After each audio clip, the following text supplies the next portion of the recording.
Hey, what's up guys? Today I'm going to show you how to install a 3-prong cord on an electric dryer. Whoa. White glove service, no scratches on the surface. New fireplace been burning. We got what you've been searching for. No need to worry. Once you go tap, there's no returning.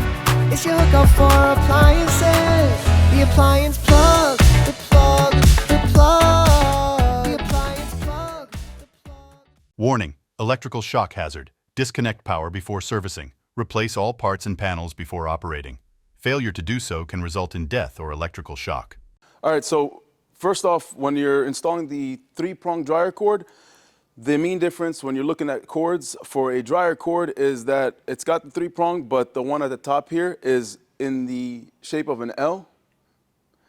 And that's the main difference between this and a range cord. So if you have one that's got 3 straight lines, that's a range cord. Not that they're not necessarily similar as far as what they're capable of doing, but obviously you're going to want to reference the outlet that is located that the dryer is plugging into to determine if you need the one with an L or a straight.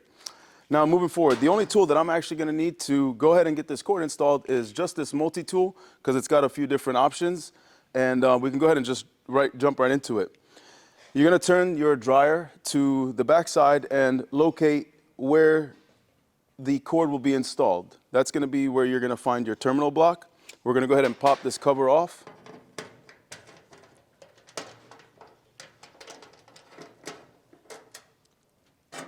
Lifts out of the way. And now you're looking at the terminal block. I'm going to go ahead and point out a few things that you're going to be looking at. As you're glancing in here, you're going to see the wires that are going into each of these terminals are different colors. Over here to the right side is a red one, right here in the center is white, and then over to the left is the black one. This here is your ground wire, and when you're installing a 3-prong cord, you don't need to mess or do anything here. This is only in the event that you're installing a 4-prong cord, and if you're doing that, you could reference my other video that walks you through how to install a 4-prong dryer cord, but in this case, we're not going to mess with this at all. Let's go ahead and grab the cord, and I'm going to show you what you're going to be looking at here. So once you have your power cord in hand, I'm just going to show you a few things. You have the 3 prongs that are going to get secured to the terminals. What's important is not to get these twisted up. You can see in this, let me just straighten this out a little bit. We got the left, right, and the one in the center. It'll actually be installed exactly as you see it. So your red and your black wires are on the outside, and those are where your terminal, the prongs on the cord are going to go, and then the one in the middle goes right here to the white wire. So that's the most important thing, that you don't want to mess up is if you're not paying attention and this ends up something like this, then you're going to have a problem in the connection. But avoiding that would be just making sure that you just spread these out, make sure you have a clear visual of how it's going, and that's how those will get secured to those terminals.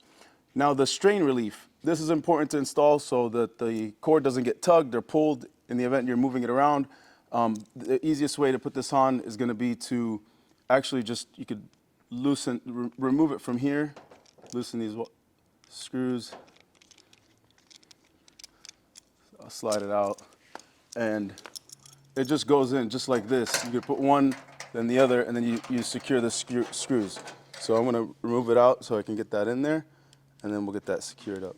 So once you have your strain relief ready to go, all it's going to do is you're going to slide one just like this, and then the other opposite, just like that. You can go ahead and get the screws started so that it holds that into place. Don't tighten it, of course, because then we're going to run the power cord right through here. So I'll slide those back in so you can see what's going on, just to get it started.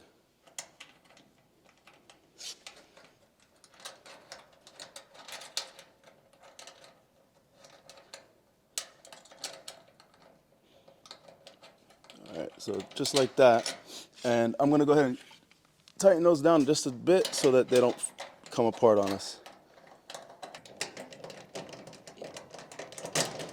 All right, perfect. So we got that started. So separate those so that you have enough room to be able to fish the line through. Just like that. So once again, once you grab it, if you see, I'm going to point one more thing out on this cord. When you're looking at these, you got the flat side, just so you can see the difference between the front and the back.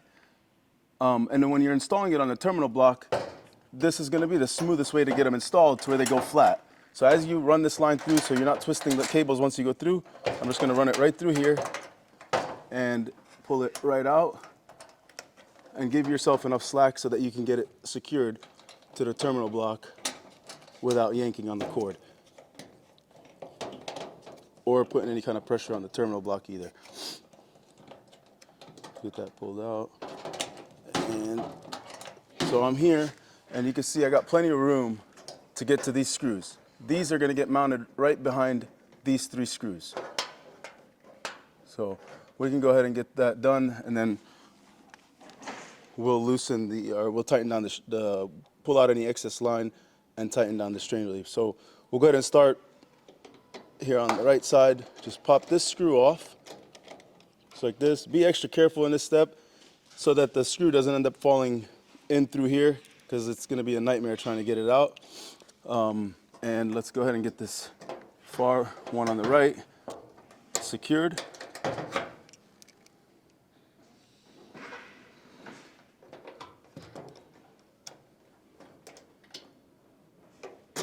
So I have it there.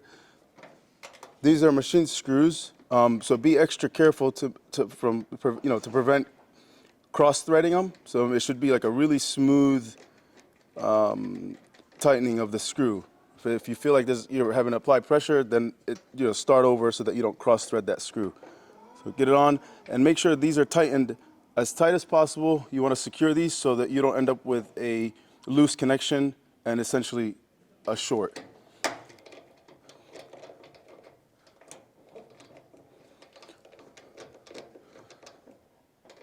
I'll go straight on. Like I said, make sure these are all tight. And then you could straighten them out so that you can then tighten down the strain relief. And now the final step, once you have that in the position it needs to be, you can just go ahead and tighten down the screws that are holding the strain relief. Tighten that fully tightened, and that'll hold the cord in place so the wires don't yank on that terminal block. And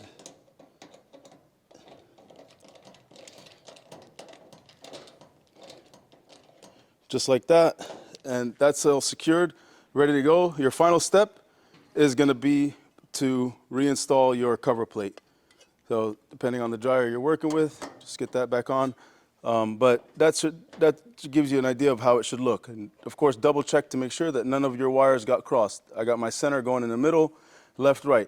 Now, if you happen to work on a terminal block where, pay attention to these wires. If for whatever reason the dryer you have doesn't have them in this sequence, and the red is, your red wire and the black wire on the outside, and the white is in the center, be sure to make sure to double check that you adjust the cord based on that. It doesn't make a difference with the outside prongs. It doesn't matter which one goes to red or black. Those are interchangeable. What's most important is that the center wire goes to your white or ground. That's the most important. So if your terminal block for whatever reason is white, red, black, then just make sure that the center wire goes to the white wire, and then the red and the black are, the outside wires go to the red and black wire. But that's that. It's that easy. We could get you could reinstall your cover plate and put it to the test. I hope this video helps and you get your dryer installed.